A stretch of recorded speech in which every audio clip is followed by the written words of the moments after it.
ഇന്ന് വന്നിട്ടുള്ളത് lawyer സെലേറ്റർ reservoir പാർക്കിലേക്കാണ്. ഈ പാർക്ക് ഇന്ന് കയാക്കിങ്ങിനും നടത്തത്തിനും കുടുംബത്തോടൊപ്പം സമയം ചെലവഴിക്കാനും അതുപോലെ തന്നെ അനുയോജ്യമായ ശാന്തമായ ഒരിടമാണ്. എന്നാൽ ഇന്ന് ഈ കാണുന്ന ഈ ശാന്തതയ്ക്ക് പിന്നിൽ വലിയൊരു കഥയുണ്ട്. നമുക്ക് ആ കഥയൊന്ന് നോക്കിയാലോ? ഇതൊരു ശുദ്ധജല സംഭരണിയാകുന്നതിന് മുൻപ് ഈ പ്രദേശം സുൻഗായി സെലേറ്റർ എന്നറിയപ്പെട്ടിരുന്ന ഉപ്പുവെള്ളം നിറഞ്ഞ ഒരു വലിയ പുഴയായിരുന്നു. ആധുനിക സിംഗപ്പൂരിന്റെ വികസനത്തിന് വളരെ മുൻപ് ഈ തീരദേശത്തെ കണ്ടൽക്കാടുകളിൽ ജീവിച്ചിരുന്ന ഒറാങ് സെലേറ്റർ എന്ന തദ്ദേശീയരായ കടൽ വേട്ടക്കാരുടെ ഓർമ്മപ്പെടുത്തലുകളാണ് ഈ പേര്. 19-ാം നൂറ്റാണ്ടിലും 20-ാം നൂറ്റാണ്ടിന്റെ തുടക്കത്തിലും ഈ പ്രദേശം തികച്ചും വ്യത്യസ്തമായിരുന്നു. ഈ നദീതീരങ്ങളിൽ റബ്ബർ പൈനാപ്പിൾ തോട്ടങ്ങളും ലിംസ് നീസൂണിനെ പോലെയുള്ള പ്രമുഖരുടെ ഗാബ്രിയൽ തോട്ടങ്ങളും സജീവമായിരുന്നു. ഈ ഉൽപ്പന്നങ്ങൾ തീരദേശത്തേക്ക് എത്തിക്കാനുള്ള പ്രധാന ജലപാതയായിരുന്നു ഈ നദി. ഇപ്പൊ സമയം ഒരു 7 മണിയൊക്കെ കഴിഞ്ഞിട്ടുണ്ട്. അതുകൊണ്ട് തന്നെ നമ്മളെ വീഡിയോയിലും നിങ്ങൾക്ക് ആ ഒരു മാറ്റം കാണാൻ പറ്റും.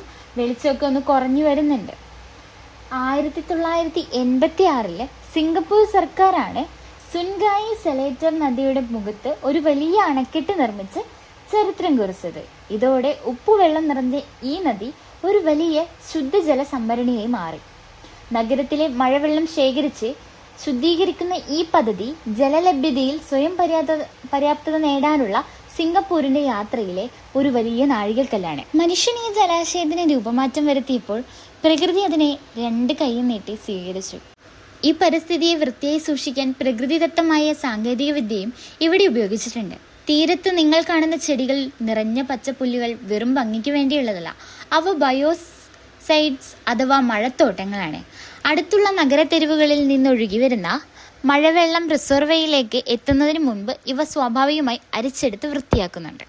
തദ്ദേശീയരുടെ ഒരു ജലപാതയിൽ നിന്ന് ഇന്ന് ആധുനികവും പരിസ്ഥിതി സൗഹൃദവുമായ സാങ്കേതികത്തിലേക്കുള്ള ലോവർ സെലേറ്ററിന്റെ മാറ്റം ചരിത്രവും പ്രകൃതിയും മനുഷ്യനും എങ്ങനെ ഒരുമിച്ച് മുന്നോട്ട് പോകാമെന്ന മനോഹരമായ ഉദാഹരണമാണ്. അപ്പം ഇന്ന് ഇത്രയേ ഉള്ളൂ. ബൈ.